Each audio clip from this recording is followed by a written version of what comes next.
Minha infância toda eu falei xicrinha. Saúde. Tá, vamos? Vamos. Sejam bem-vindos à nossa casa para tomar um cafezinho com a gente. Tá quente.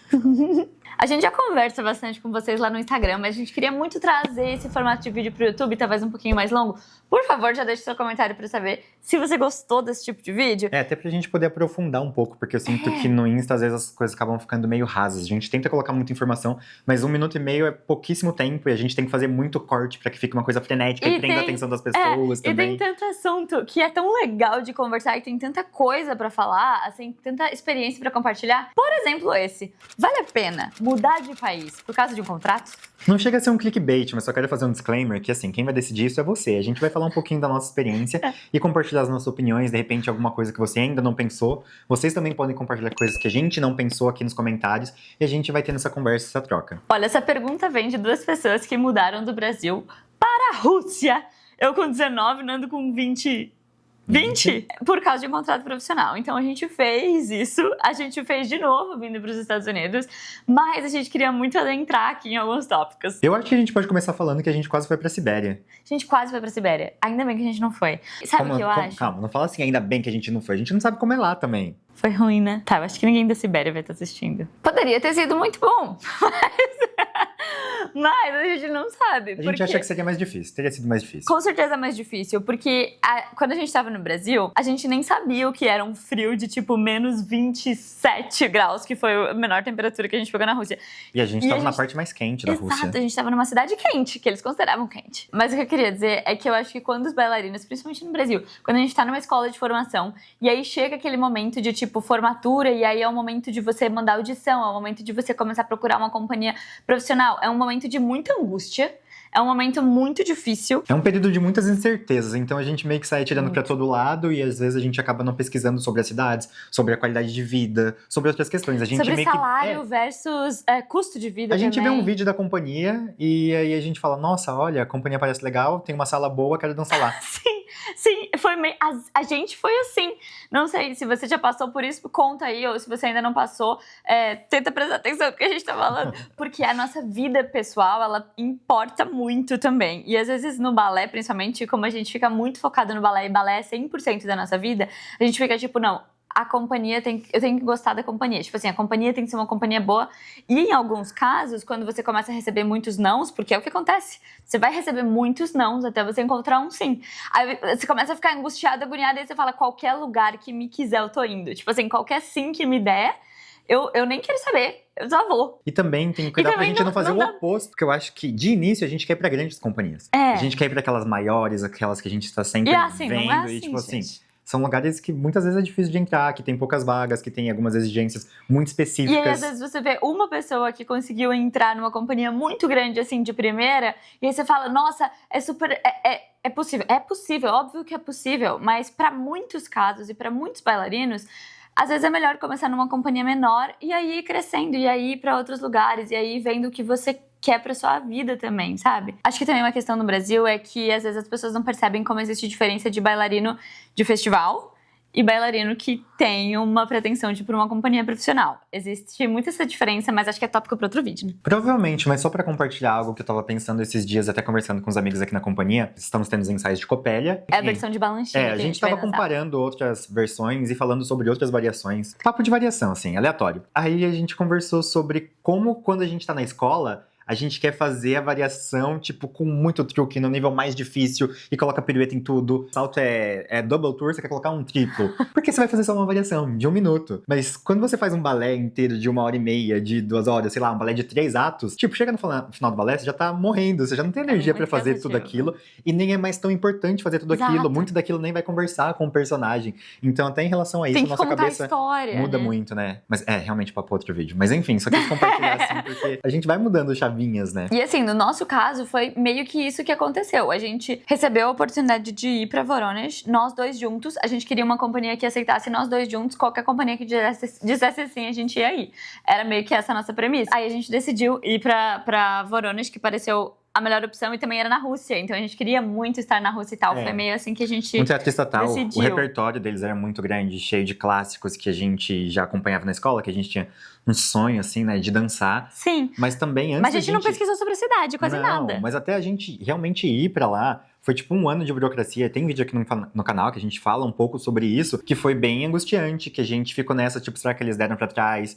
Tá demorando muito tempo, tipo, eles já não respondem faz 3 meses, e a gente tava bem ansioso. Então eu lembro que também foi um período meio complicado. E às vezes, quando a gente aplica pra algumas vagas, a gente também não pensa se aquele lugar faz a documentação ou não. Se é algo que você vai ter que fazer por conta. Em muitos lugares é difícil você conseguir um visto Essa coisa de trabalho de visto também. é bem interessante pensar, porque, por exemplo, aqui nos Estados Unidos, muitas companhias não fazem visto pra trabalho. Então, às vezes você vai tentar, você vai viajar pra cá pra fazer audição, vai pagar audição pra nada. Porque se você Até passar, você não vai poder ir pra companhia, sendo brasileiro. Durante a competição, né, de Jackson, tiveram vários bailarinos que conseguiram oportunidades, conseguiram contratos nas companhias, mas em companhias que não faziam visto. E aí, não tipo, adianta. te impossibilita, porque é muito difícil de você conseguir uma aprovação de visto sozinho, fazendo por conta.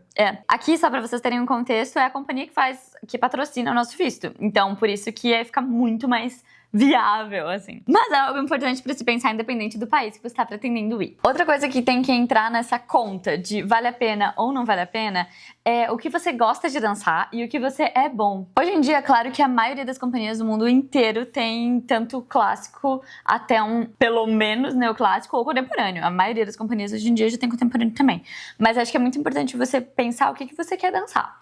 Se você é melhor no contemporâneo, se você é melhor no clássico e pensando só no clássico, por exemplo, ou neoclássico. Se você gosta mais de clássicos mais quadrados, vamos dizer assim, tipo, desse repertório mais antigo, ou de um repertório mais atual, que mexa mais, que movimente mais.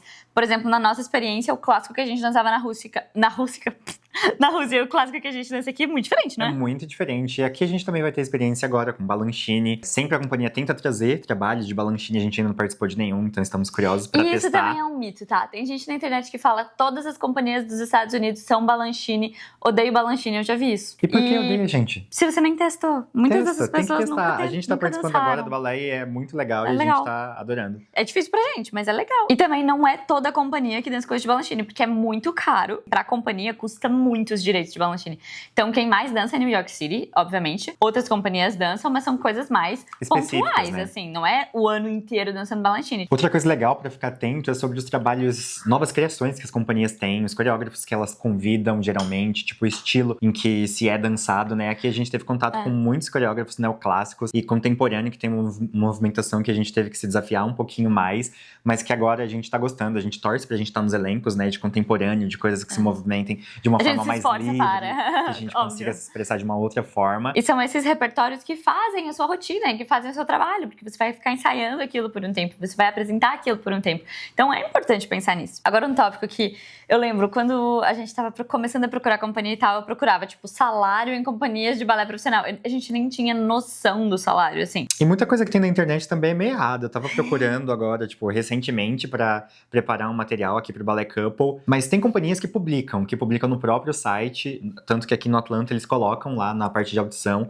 quanto qual que é o mínimo inicial por semana e tudo mais. Tem companhia que não faz isso, mas às vezes é uma coisa que a gente não compara. São Francisco é um balé que paga bem mais do que aqui em Atlanta, só que o custo de vida em São Francisco também é muito mais alto. O aluguel vai ser mais alto, as compras vão ser mais altas, e no restaurante vai ser mais caro. Então, você tem que meio que fazer essa conta de custo de vida. Tipo, Atlanta é uma cidade bem cara, o aluguel é caro, então a gente precisou pensar nisso também, se valeria a pena ou não. Às vezes na Europa tem companhias que pagam menos do que as companhias dos Estados Unidos, mas é porque o custo de vida na Europa é mais baixo do que o custo de vida nos Estados Unidos também. E a mesma coisa vale para companhias no Brasil, né? Sim. A gente sabe que, tipo, tem muita diferença de um estado para outro. Você morar em São Paulo, você morar em Minas, não sei, é muito diferente de um lugar para o outro. Porque querendo ou não, é óbvio que você vai começar com um salário mais baixo, é óbvio que você vai começar a sua carreira. Então eu acho que pro começo de carreira, assim, sendo bem honesta, opa, saúde.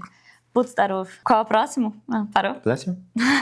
É óbvio que no começo da sua carreira, eu acho que é importante se jogar. E eu acho que é importante entender que não existe receita de bolo pra ninguém. E, tipo, a gente não vai estar aqui falando pra você faça isso e não faça isso num caso assim. Porque é a sua vida, é o seu caminho, as suas escolhas que vão decidir, que vão definir. E também não são escolhas que vão durar pra sempre. Tipo assim, você vai assinar um contrato de 1 ano com uma companhia, é 1 ano. Se você gostar ou não gostar, depois você vai saber, depois você vai entender e tal. E não pense que com 18 anos você vai decidir a sua vida inteira. Porque muitas companhias só começam a contratar a partir dos 18. Muitas só querem pessoas mais velhas, nem querem a partir de 18 anos, é muito novo ainda, sem experiência. Então é importante você entender que você vai ter que começar devagarinho E que às vezes você vai fazer umas escolhas que você vai se arrepender depois, e tudo bem. Você vai ir ajustando conforme as coisas vão acontecendo, sabe? E as coisas não são imutáveis também. Tipo, se você quiser ter essa experiência de morar fora e de repente não se adaptar naquele lugar e voltar pro Brasil, ou se você quiser voltar no Brasil e depois de tantos anos de carreira ter uma experiência fora, ou fazer a carreira inteira no Brasil, fazer a carreira toda fora. Gente, tudo é válido. E outro ponto que eu acho que a gente tem que parar de romantizar morar fora do país, porque, tipo, tudo tem prós e contras. Tudo. Tem muita coisa boa em morar fora do país, mas tem muita coisa que não é boa, que é difícil.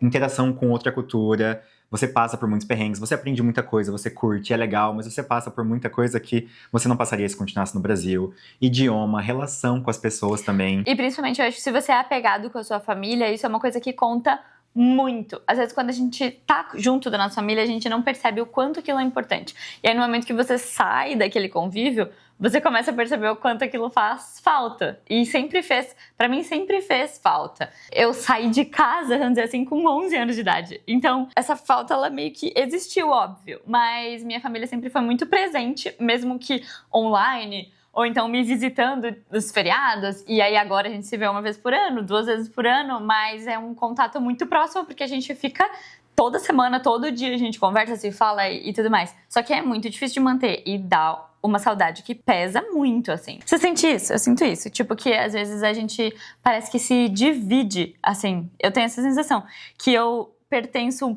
bastante aqui, eu pertenço bastante ao Brasil, mas parece que eu não... Tipo, você tem que precisava aprender fundir os dois a meio lugares. que lidar com essas duas sensações, porque você não vai se sentir muito completo em nenhum dos lugares. Sempre vai estar faltando Tipo, aqui alguma coisa, a gente né? tá longe da nossa família, da nossa cultura, do calor brasileiro, mas quando a gente tá lá, a gente também tá longe de algumas questões que pra gente são importantes, que a gente gosta daqui, Das porque a nossas gente amizades fez a daqui nossa também. vida aqui, então, tipo... Tem muitas coisas que são específicas. Eu acho que pra mim, uma questão que conta muito, e tem gente boa e gente ruim em todo lugar, mas uma questão de segurança pra mim, tipo, realmente eu acho que é algo que conta sobre sensação mesmo. Pode ser que se você pegar dados, não seja uma coisa que tenha uma diferença enorme, nem todo lugar no Brasil é perigoso e nem todo lugar fora do Brasil é seguro. Sim. Mas... sei lá, você sair tarde da noite, tipo, mexendo no celular, fazendo alguma coisa no meio da rua, com uma tranquilidade, sabe? Sem aquela sensação de, tipo, preciso não ficar marcando tanta bobeira. Mas não preciso ficar totalmente pilhado, não preciso ficar atravessando a rua de meia em meia hora. Tipo, não preciso... Sim. Meia hora, exagerei, né? De 5 minutos. meia hora, pô, baita caminhada, né? Mas, enfim, sabe? Essas questões também. E eu acho, principalmente, se você for mulher... deve ter uma diferença Sim, com maior. certeza. Porque se eu já sinto, imagino que... Acho que outra questão é você ter um porto seguro, tipo, você conhecer alguém naquele lugar, ajuda muito. A gente teve as duas experiências.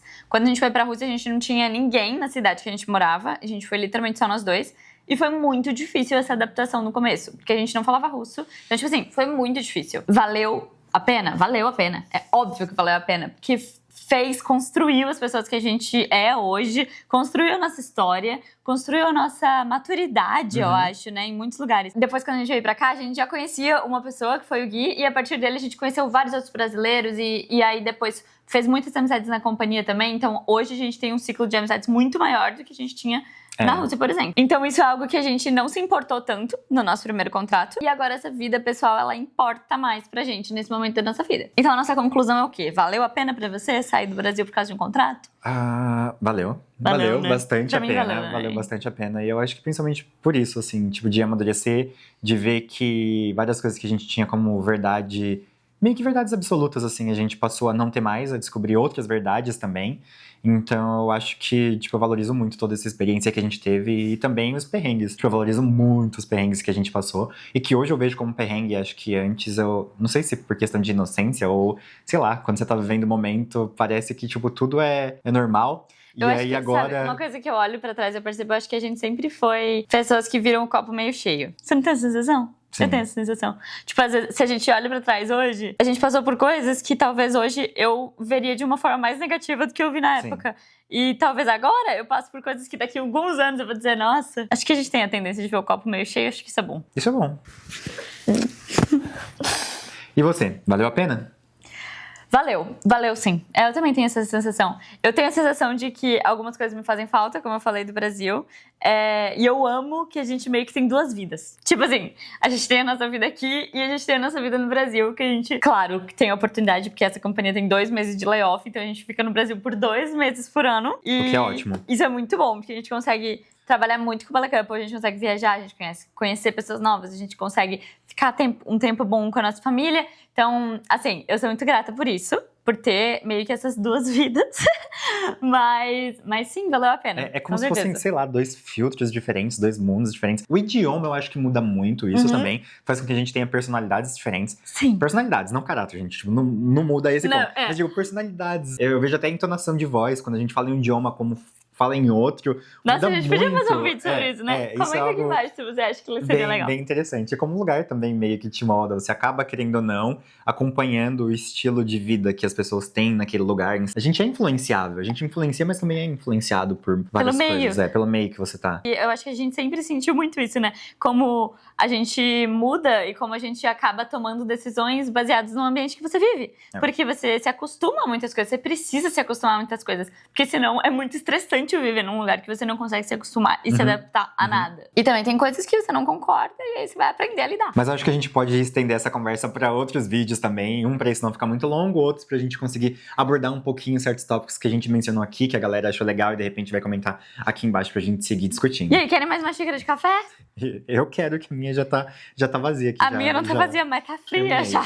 Tá na hora de ir. Um beijão, galera. Curte aqui o vídeo, compartilha, comenta, interage inscreva bastante no com a canal. gente. Pra gente é muito importante ter essa interação de vocês. É isso aí, até o próximo vídeo.